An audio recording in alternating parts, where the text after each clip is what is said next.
Okay, girls. Alright, I'll put all these name tags. We'll save those for maybe next year. You girls happy over there?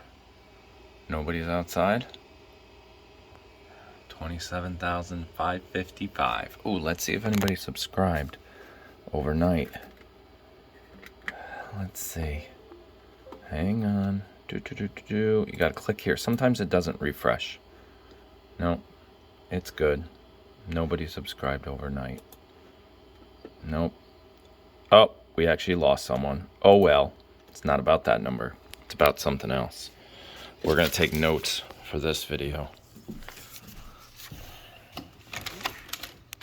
Oh, garbage. Yep. That's how you know it's a real, family where we don't edit out all the garbage. Welcome back, Aaron here, Simon Says Farms, and today's video is happening because of Daniel from Arms Family. He did it again. I watch his videos and I get inspired, and I have been for years and years, and I have notes for this video. His video the other day made me think a lot and reminisce and remember old things. But we'll get to some of that in a minute. It's a beautiful Sunday morning. The grass is way too long. I need to mow it. I am going to do this unedited in true Simon Says fashion. A good old one-take wonder, 0 edits. I just hit record and talk, so hopefully you guys stick around.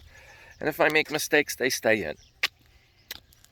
So something happened about 2 months ago that I didn't realize until I watched Daniel's video. And by the way, I'm going to link his video in the bottom here, because if you haven't been following them, A, you should be, and 2, it's a very motivational video. There's one word he never used in that video, and I was concerned watching it that he was going to use it.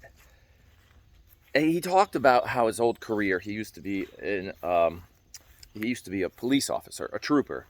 And then he left that after 14 years and pursued his passion, his side hustle, his hobby, whatever you want to call it. Over time, turned into a true business. YouTube's a business. This is not just, I got numbers. It's not just for fun. It is something we do that is very fun. And then it turns into a career and a business and tax. Oh my God, taxes.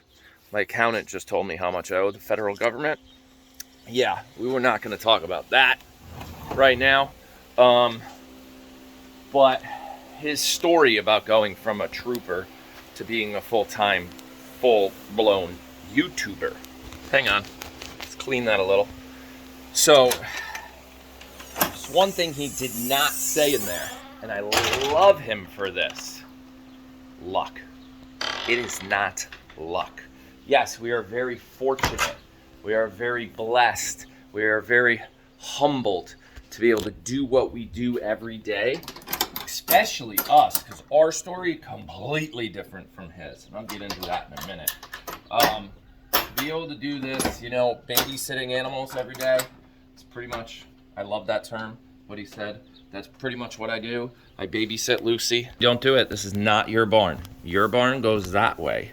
That's House of Pie 2. So this barn is called House of Pie.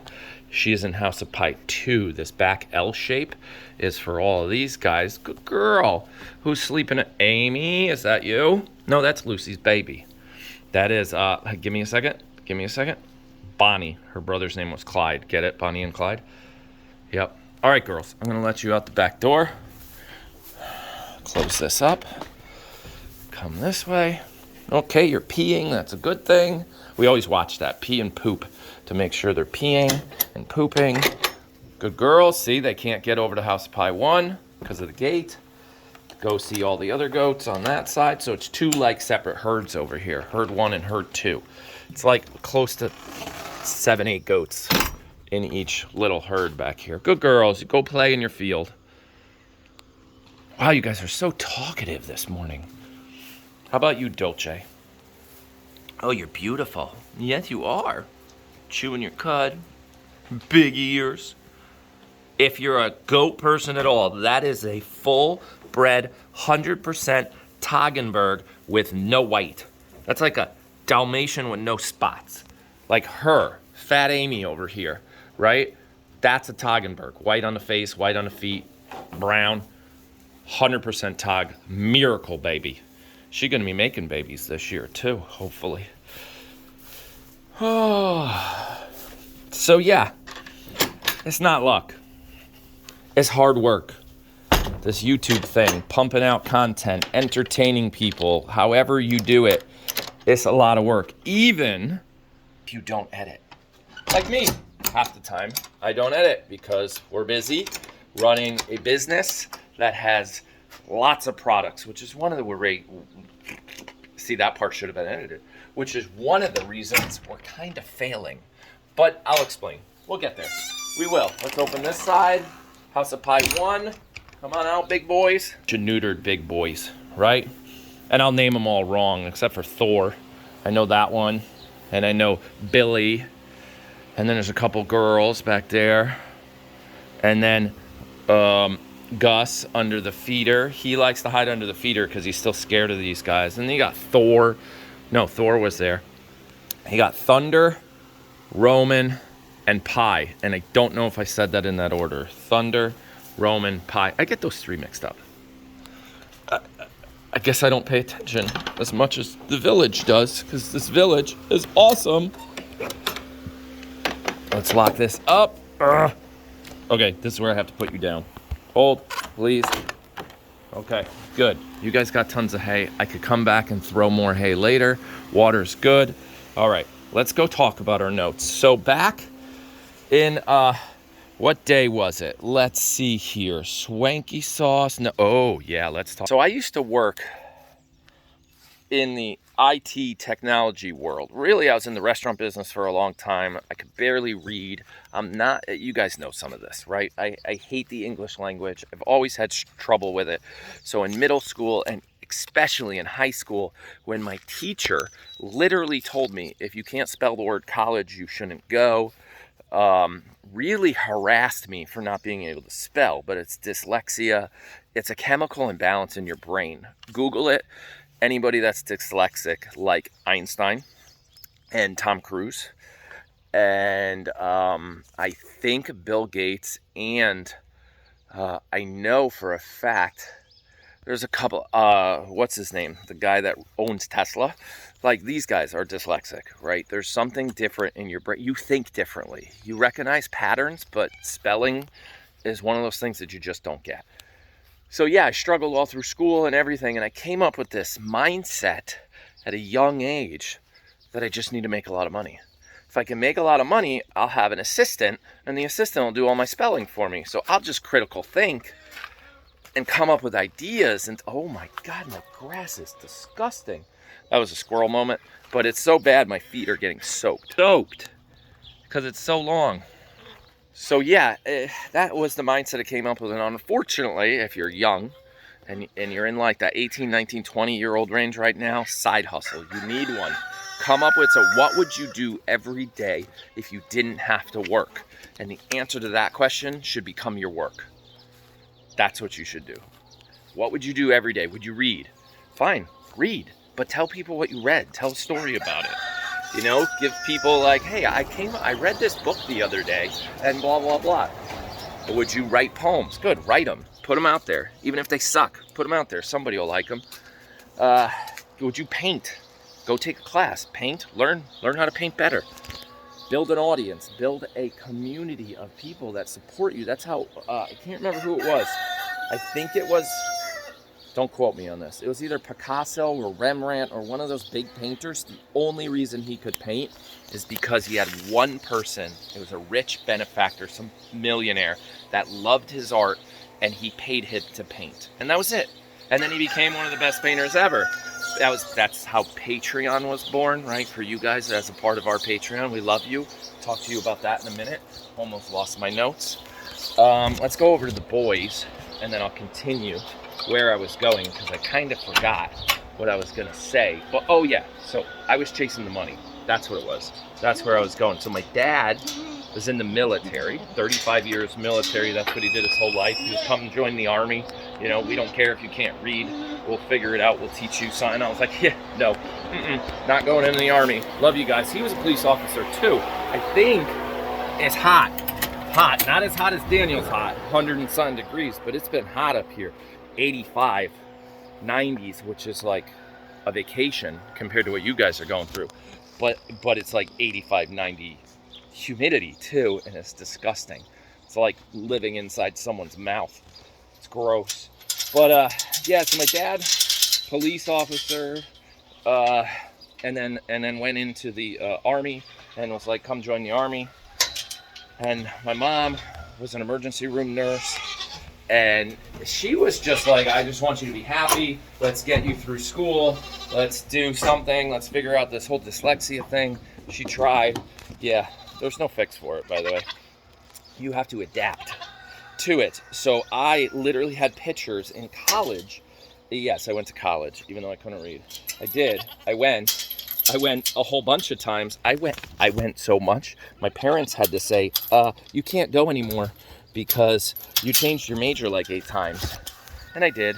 I ended up with a degree in internet business. Go figure, I run an internet business company with my amazing wife, Liz, which most of you know, and we'll get to that in a minute. We're going to get to a lot in a minute. I'll be back. Okay, I'm talking to my friends. I will. They're like, wait a second, you didn't bring us anything. So let's get to the point here, right? I had a side hustle when I was at Verizon Wireless. I chased the money. I was super unhappy. One day I wanted to drive my car off a bridge. And I don't say that as a joke. I actually did. As a I didn't drive it off the bridge. I actually wanted to. We talk about mental health a lot around here with our son, Jake. Struggles with mental health. As you guys know, at one point he was institutionalized. Is that the word? No, that's not the word. He went away for like 45 days to get better, and oh my god, did that do amazing. He's doing amazing now. He's actually starting his first job ever. I think on Tuesday is his first day. Awesome 17 years old. He's got his driver's license. He's working on it. Things are going very well. So my point was, I chased the money. It was a bad idea. I went to Verizon Wireless. I worked there for about 12 years, commission based, most of your income all commission, and that sucks when you don't make money and you got to go into your boss in a meeting and explain why you didn't sell anything. And the reason you didn't sell anything is because you felt bad for the customers, kind of. Not felt bad for them, but you weren't going to push something on them that they didn't need. And that's kind of what Verizon started to turn into. Sell them this. This is what's important. No, that's important to Verizon. That's not important to them. And it was like going into work one day, I just had this split-second thought. I'm like, oh, if I turn right, it's all over. Like, I don't have to worry about this. But I'm not going to do that. That's bullshit. I got kids at home and whatever.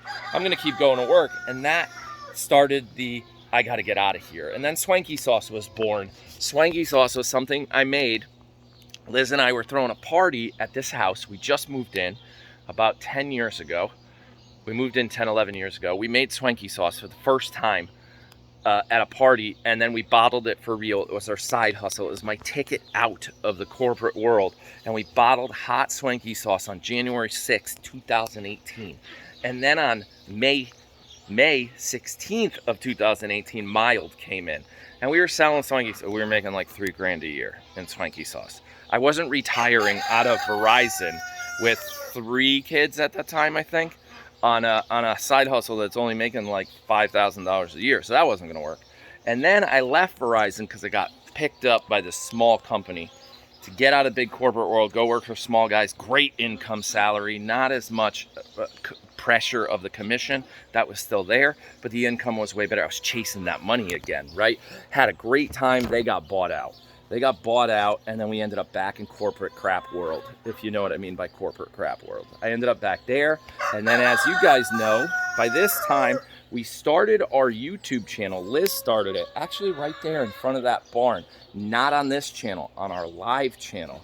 She started that channel on, I wrote it down here somewhere, January 15th, 2017 as a how-to channel. How-to videos got way too difficult. So, just to do how-to. They got so hard, scripted, really long.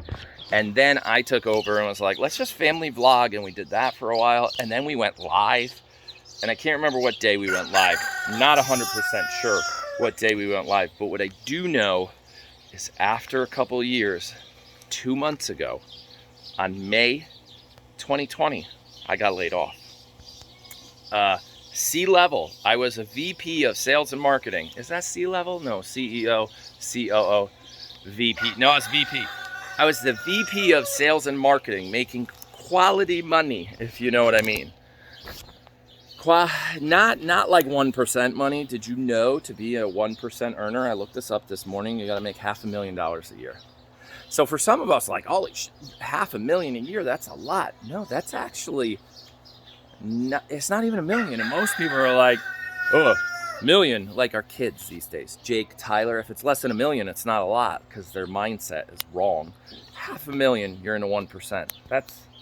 I almost feel like that's possibly doable someday with a big team and a manufacturing facility and whatever. It's a great goal, way up there. Oh my God, I would edit this out because I'm about to cough. So yeah, what I'm saying is Daniel just celebrated his 3 years of full-time YouTube. And so did we. On May, it was COVID. I got laid off. We went from amazing income to zero.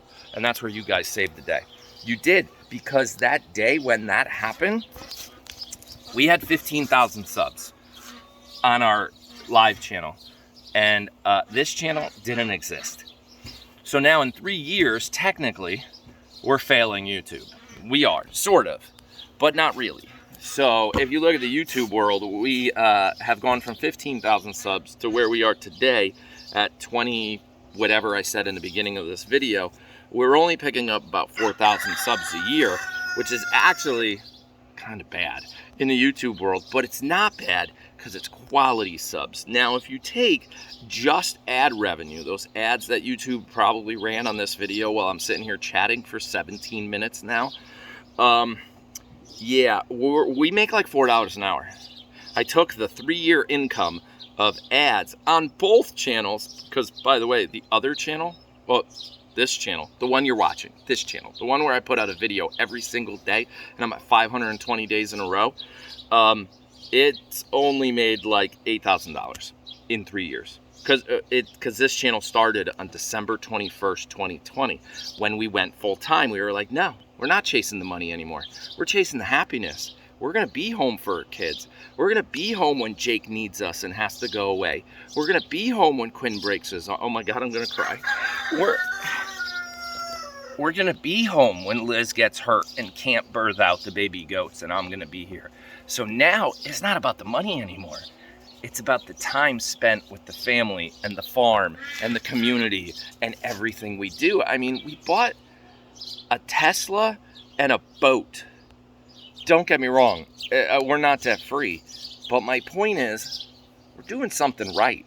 And at one point, Liz said she'll never make soap. No, I'm not making goat milk soap. I don't use it. And you guys convinced her, like, no, you should. And she said, okay, well, if I make it, it's going to be different. It's going to be fancy. It's going to be an art form. I'm basically going to become Picasso. Not really. She didn't say it that way, but you know what I mean. I'm going to make real fancy, fun soap that you probably won't use. And I'm going to sell it as art that happens to be soap. But I'll also make regular soap because we have that too, right? Our simple suds. And then our artisan has a little bit of art. And then our premiums are those collector items, which is pretty much what we've created. A collector base of people that buy our soap and never use it. And they put it on a shelf. And they smell it every once in a while. And then on top of that, I said this in yesterday's broken finger video, which it's gross. The finger hurts a lot. They were like, yeah, I even have a flag outside my garden with your goat's picture on it. Like, we have that here somewhere. But that's my point. I said it earlier about our business is based on products now. And the busier we get, the busier the business gets, or the bigger the business gets, the busier we get, which is where we kind of messed up. We got to come up with something that we can sell or build or make, kind of like the Moo Book, that if that gets busier and starts selling more, we don't get busier. The people we hire to print it get busier, and then it's just a money game at that point. You buy 1,000 books, you sell 1,000. Okay, that wasn't enough. You buy 5,000, you sell 5. You see what I mean? If we sell a lot more soap and lotion, that's being done here, that's being manufactured here. That makes us really busy, which turns into a bigger building, bigger employees, more, all that stuff. So my point is 0 ad revenue. Let's get rid of these notes. I hate notes. The memberships. The ad revenue doesn't do it. Doesn't at all. We are actually below the poverty level if we only went on YouTube ad revenue. So you guys, between Patreon and members and buying soap and wearing our swag, buying our hats and supporting us is why I, Liz, Jake, Tyler, Quinn, Olivia, Jace, Uncle Kevin, Jen, Rob, Angie, this whole group get to benefit in some way or another, because we wouldn't be on a boat on the weekends with Rob and Jenna if we weren't doing this. We wouldn't, Angie wouldn't hang out with Liz all the time if we weren't able to do this full time. And Jake and Ty and Quinn doesn't remember a time when Dad had to leave for work. Olivia doesn't either. Jake does. He remembers when I used to be gone. He remembers my restaurant days when I was gone till like 1 in the morning. But now, home all the time, which is either a good thing or a bad thing. That'll be in another video because I've just blabbled for 21 minutes. Daniel, thank you for reminding me. If you're still here, shoot me a text, because you said something that I don't have in this community, and you're the only one, and I'm not trying to get all sappy and like, a fanboy or whatever. You're the only YouTuber. Actually, not really. Okay, let me correct. No, you are. Because I do Doug and Stacy and the guys from Homesteady, Aust from Homestead. I know them, but we don't text back and forth. We don't talk. You and I talk about YouTube and business, and this is a business. This is what we do. We generate content. It creates ads. Loyal fans become members. They support us. They allow us to keep doing what we're doing. And that, yes, I actually do go and look for jobs every once in a while. I Google it. I'm like, what would I do if this failed? Where would I go? What would I do? I don't know why I do that, because it's just like a little bit of a safety net thing or whatever. But Daniel, you are one of the only. I gotta build a bigger. That's key for the next year or two. I gotta build a bigger YouTube community audience, kind of text message, people I can chit chat about the back end of all this stuff, because we're still babies in the YouTube world, right? Under 30,000 subscribers. People don't even look at us. Heck, the channel you're watching here is under 10,000 subs. That's considered nothing. Some of those like YouTube guru guys would tell me I'm just getting started. Based on the size of our business and what we do, we're not just getting started. So, yeah, more room to grow. Yes, I'm aiming for that 1% thing. I don't want to make it a money thing. That's not really what it is. But it's a goal, it's a score. It's kind of like subscriber. I don't want to make it a subscriber thing either, but that's the public scorecard, right? The subscriber number is a public scorecard. The money number is something that can be normalized throughout society. Like, oh, if you hit the 1%, if you're making $500,000 a year, like, damn, you must have did something right. Or, I don't believe in luck. It's not a luck thing. You were in the right place at the right time. Or your parents did something right and you just benefited. I don't know. That's not. All right, I'm done now. I'm hot. I'm sweating. I got to get the barns done. There's lots to do today, like mow the lawn and other things. So thank you guys for listening to me on a 23+ minute video with 0 edits. And I don't know what to call this end of the video. We're going to call it something. If you've made it this far, we made it to the... I know another YouTuber that calls it the deep end. If you made it to the last part because of the snorkel thing and whatever. Yeah, I don't want to call it the deep end, but you made it to the end. That's it. That's what I was going to say. And this is not the end of us. I'm going 1,000 videos in a row, one every day. And then I'll readjust and figure out if I'm still going daily or whatever. But we're at 520 something, so we got a long way to go. Long way. So I'm going to go now because I don't know what else to say. And my list is over. And I'm done. And we'll talk to you again tomorrow. By the way, it's not luck. Yeah, it's not luck. That's the name of our boat, by the way. It's not luck. Not as in tying a knot in a rope. Get it? All right. Have a good day. Bye. All right, Rooster. That's enough. Okay, ladies, I'm coming. Right here. I was talking to my friends. Yes. You guys ready to eat? You are? Here, give them a kiss goodbye. Bye-bye.